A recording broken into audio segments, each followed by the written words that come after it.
Have you ever held your child, looked into their stillness, and felt an echo, a feeling not just of love, but of recognition, a sense that you have known this soul far beyond the container of this lifetime? Have you ever wondered why this child, of all the souls flowing through existence, why did this one find its way into your arms? Is it chaos? Or is there a deeper current guiding this stream? I invite you to walk with me for a moment, not to find an answer, but to find a better question. In my tradition, ancient wisdom teaches us something very simple, yet very deep. The souls we meet are never strangers, especially the ones who enter our lives as our children. A great master once said, "The child is our karma." These words are not a weight, but a key. What is this karma?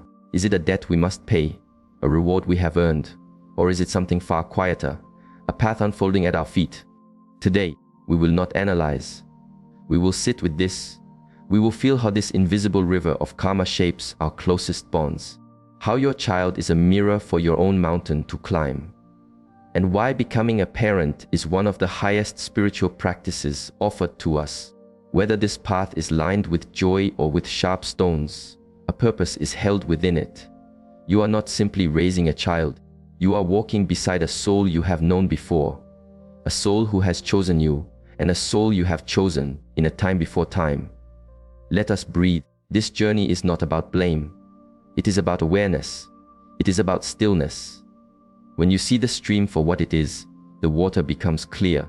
The burden becomes a blessing. Let us begin. Let us first quiet the mind around a simple word, karma. So many hear this word and think of punishment, of cosmic judgment. This is a misunderstanding. In its essence, karma is as natural as the earth. It is not revenge, it is reflection. It is not suffering, it is education. Karma is simply the law of the returning echo.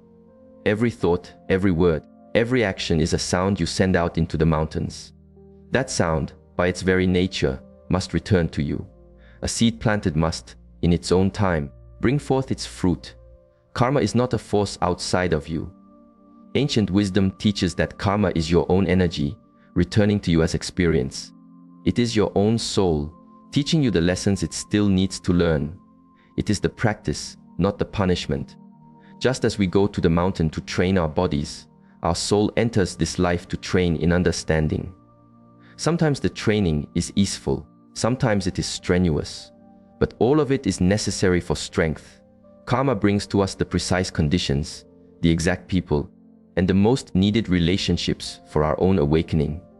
And of all these relationships, the one between parent and child is a place of powerful energy. It is a space of swift currents. Here karma often returns most directly. Why?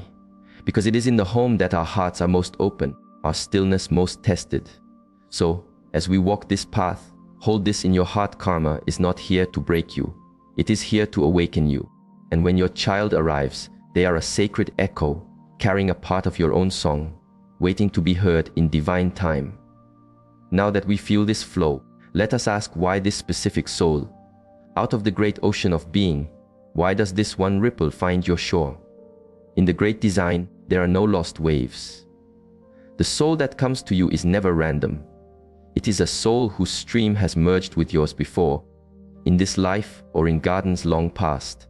They may have been your teacher, your friend, your partner, perhaps even someone who caused you pain. In this lifetime, they return. The costume is different, the role has changed, but the spiritual connection remains. This is why, sometimes, you look at your newborn child and you feel a recognition that is older than their body, a bond that feels ancient. The old masters taught that families are not formed by blood alone, but by these deep spiritual affinities. They taught that in the circle of a family, karma plays out in its most intimate form. The souls closest to you are here to help you untie old knots. Some children arrive to return love you have given. Some come to test the depths of your stillness. Some appear to repay a kindness from another time. Others come to challenge you, so that you may grow taller than the trees around you. Whatever their role, it has meaning. They did not come by chance. They came by a sacred agreement. When you see your child not as yours, but as a fellow soul, your role as a parent transforms. It ceases to be about control and becomes a spiritual partnership. They are here for a reason, and so are you. Most of us hold the idea that as parents, we are the teachers. We guide, we protect, we shape. And this is true, but it is only looking at one side of the mountain. From a higher view, from the view of the soul's long journey, your child is also here to teach you. Parenthood is not a one-way path. It is a sacred exchange. The very qualities your child embodies, be it their stillness, their fire, their creativity, or their turmoil, are a perfect mirror for something within you. They show you your own patterns. They illuminate the parts of your inner landscape that remain unhealed. Your child is your mirror. They help you see what in you still requires patience, what still needs compassion, what still must be transformed. In this way, they are your guide just as much as you are theirs. A wise teacher reminds us, you do not own the tree. You are but a gardener for a time. Water it, but let it grow toward its own sun. You are not here to dictate their path. You are the strong and steady earth from which they can rise. Your life is not the story. It is a loving chapter in their story. You may plant the first seeds, but they must grow the forest with their own hands. In turn, their presence gives you the chance to become more awake. Their love can heal the deserts in your own heart. Their questions can break open your own fixed ideas. So, do not only ask, what must I teach my child? Ask with stillness, what is this child here to teach me? When you walk together as fellow students, the burden of karma becomes the lightness of shared learning. Sometimes, the path between a parent and child is not a smooth stream. It can be a rushing river, filled with sharp rocks of misunderstanding and pain. In those moments, one may cry out, why this hardship? The answer, from a place of stillness, often rests in old cycles, in karmic knots tied in a previous life. If your child is a constant fire to your patience, if they resist your every guidance, it is likely not a fault in them. It is an invitation. An old energetic knot between you is asking to be untied. So what is our practice? Do we meet fire with more fire? With anger, blame, or guilt? No. The path is awareness. A wise voice said, karma is changed not by regret, but by right action in this moment. The past may hold pain, but the present holds the power to heal. You can break these cycles by choosing a higher response. When reaction arises, pause, breathe, respond with emptiness. When a harsh word wants to leave your mouth, practice silence. When judgment forms in the mind, practice compassion. Your child gives you this sacred opportunity, a chance to do it differently this time. Every act of patience, every moment of forgiveness, rewrites the energy. It weaves a new pattern. It is a current of grace that lifts both souls. See these challenges not as a punishment. See them as a fire to purify, a chance to grow, and to finally set each other free. There are times when a child arrives with a unique path, with a body or a mind that carries great challenges. A parent may look at the sky and ask, why? From the heart of wisdom, the answer is not one of punishment. It is often a sign of a profound karmic choice, a choice made by both souls, with great courage, before this lifetime began. Ancient wisdom teaches that souls who choose a difficult embodiment are often highly evolved. They choose a steep mountain path, not out of weakness, but because they seek rapid growth. And the parents who walk with them are also exceptional souls, chosen for this sacred practice. The masters say, you are not serving a burden. You are serving a master in disguise, one who has come to break your heart wide open. In this practice, your role is not just caregiver. It is spiritual companion.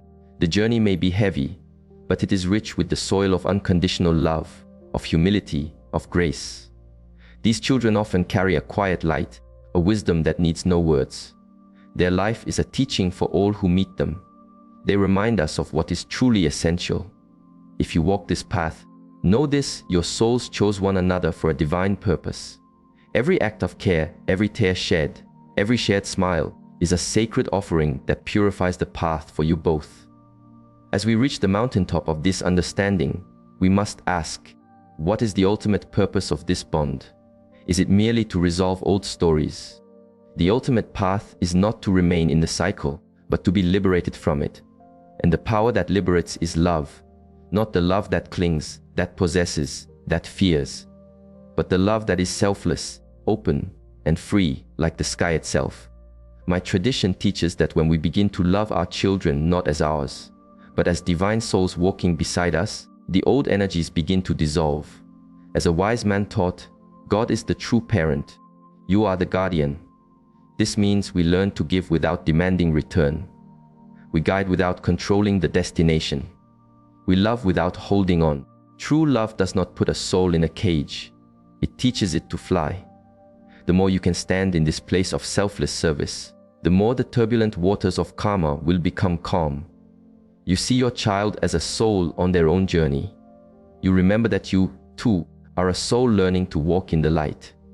Parenthood becomes a sacred practice, where two souls help one another awaken. In this divine exchange, karma is no longer a chain. It is a bridge that leads you both back to the source. Dear soul, if you have remained here with me, I offer you my gratitude. You have not just listened to words. You have opened a space in your heart. You have taken a step towards seeing the sacred shape of the relationship with your child. You now know that your child is a traveler on your own soul's path. Whether they bring the quiet rain or the mighty storm, they have come with purpose. You have walked together before. You are walking together now to heal, to grow, to rise. The path of a parent is not always easy ground, but when seen with clear eyes, with eyes of love, it becomes a powerful journey of transformation. So I invite you to take these ideas, not as thoughts, but as seeds. Carry them into your life. Look at your child not just with love, but with new awareness. Gently ask, what is this soul here to teach me? How can I hold the space for us both to grow? When you do this, you are not just raising a child. You are raising your own consciousness. And that is the most precious gift. If this sharing has brought you a moment of clarity or a breath of peace, please share this stream with others who may be thirsty for it. And I invite you, leave a word in the space below. What did you feel today about your own child? What whisper from your heart did you hear? Your stillness may be a candle for another on their journey. Until we meet again, may your heart remain open, your mind still, and your love unconditional.